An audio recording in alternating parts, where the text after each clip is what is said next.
Мордовские сказки, часть 2. Всех приветствую на своем канале. Сегодня мы с вами познакомимся с 3 мордовскими сказками. С такими как «Семь сирот и Баба Яга», «Как собака друга искала» и «Пугливая мышь». Будет интересно? Подписывайтесь на канал. Давайте начинать. Мордовские сказки. «Семь сирот и Баба Яга». Жили-были старик со старухой в избушке на берегу речки, а за речкой лес. 7 детей было у них, 1 мальчик и 6 девочек. Мальчик самый младший в семье. Пришло время, умерли отец с матерью, остались дети сиротами. «Что же мы теперь делать будем?» – спрашивает братик старших сестер. «Курочек зарежем и съедим», – отвечают сестры. Зарезали курочек, съели, зарезали барашка, съели, зарезали бычка, съели, а больше в хозяйстве ничего нет. Осталась одна собачка. «А теперь что есть будем?» – спрашивает брат своих сестер. «Ты сделай лодку из тростника, будешь удить рыбу», – говорят сестры. «А нас на тот берег на лодке перевезешь, мы грибов ягод насобираем». Сделал мальчик тростниковую лодку. В первый день перевез старшую сестру. Привезла она меду лесного. На второй день отправилась в лес за речку другая сестра. Принесла мешок ореха. На третий день еще одна сестра вернулась с лукошком грибов. 4-я сестра с ягодами пришла, 5-я лыка надрала. Подошел черед идти в лес 6-й, самой младшей сестренки. Перевез ее братик на тростниковой лодке. Весь день ходила сестренка, ничего не нашла, только на лесную избушку наткнулась. А в избушке той старая-престарая бабушка на печке лежит. Носом посвистывает, зубами пощелкивает. Невдомек девочке, что она к Бабе Яге зашла, а Баба Яга спрашивает: «Откуда ты, золотце, ко мне пришла?» Рассказала девочка, что живет за речкой с сестрами и братишкой. Отец с матерью у них умерли. Баба Яга сначала хотела девочку съесть, потом передумала. «Ночью к ним приду, — думает Баба Яга, — всех 7 съем». «И не страшно вам одним ночевать?» – спрашивает она у девочки. «Страшно, бабушка, да некого пригласить из взрослых, и никто к нам не пойдет, у нас самих есть нечего». «Я приду, — говорит Баба Яга. — Приходи, бабушка, мы рады будем». Отпустила домой девочку Баба Яга, а сама стала зубы точить. Наточила остро-остро. Как стемнело, вышла на берег реки и говорит: «Постелись, тростник, дорожкой, мостиком, переправь меня на ту сторону».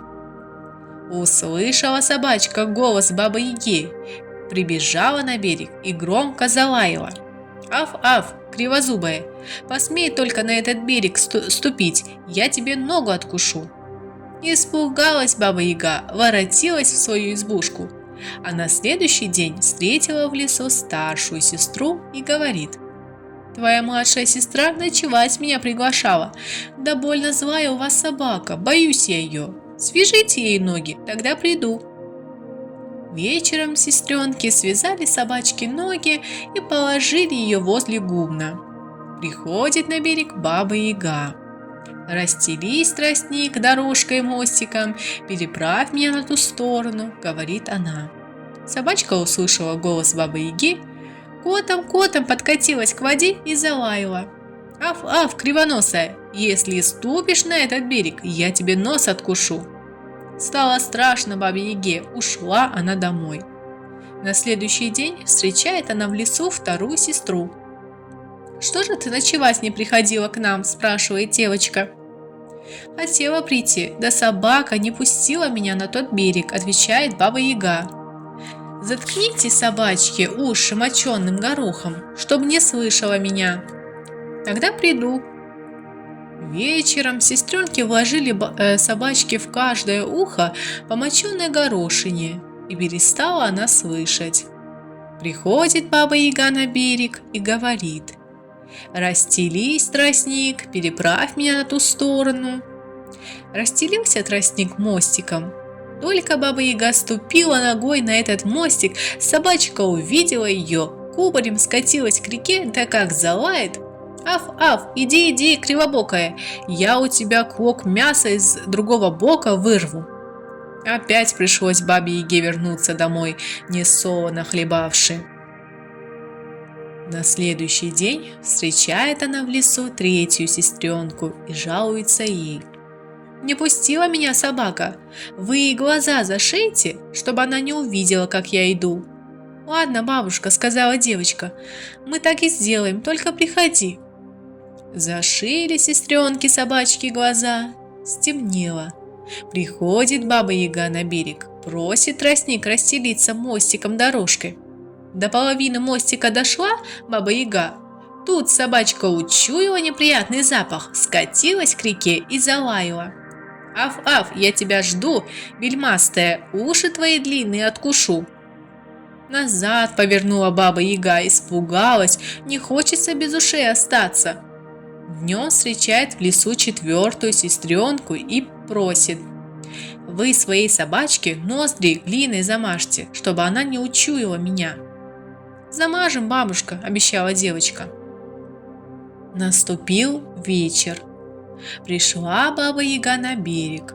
Тростник расстелился перед ней мостиком, а собачка возле гумна лежит, ноги у нее связаны, уши моченым горохом заткнуты, глаза зашиты, ноздри глиной залеплены. Ничего не слышит, ничего не видит, ничего не чует. Но только Баба Яга сошла с тростникового мостика на берег, дрогнула земля. Почувствовала эта собачка кота кубарем к реке. «Аф, аф, сейчас, горбатая, тебе горб откушу». Повернулась Баба Яга и скорее через мостик на свою сторону.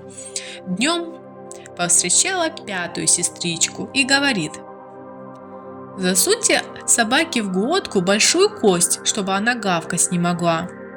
«Хорошо, бабушка», — говорит девочка, — «только ночевать приходи». Вечером подкатилась собачка к избе. Легла у крыльца. Ничего не видит, ничего не слышит, ничего не чует, и кость в глотке торчит. Баба Яга перешла по тростниковому мосту реку, к избе подошла. В темноте не заметила собачку. Наступила на нее ногой. Собачка как взвизгнет, как ударит хвостом Бабу Ягу по ногам. Испугалась та, убежала. Настала очередь самой младшей сестренке в лес идти. Приходит она в дом к Бабе Яге, спрашивает: «Что же, бабушка, не приходишь к нам ночевать? Нам одним страшно». «Собака меня не пускает, золотце. Закопайте ее в яму на гумне, тогда приду». Вечером сестренки закопали собачку на гумне. Баба Яга переправилась по тростниковому мосту, стучится в избу.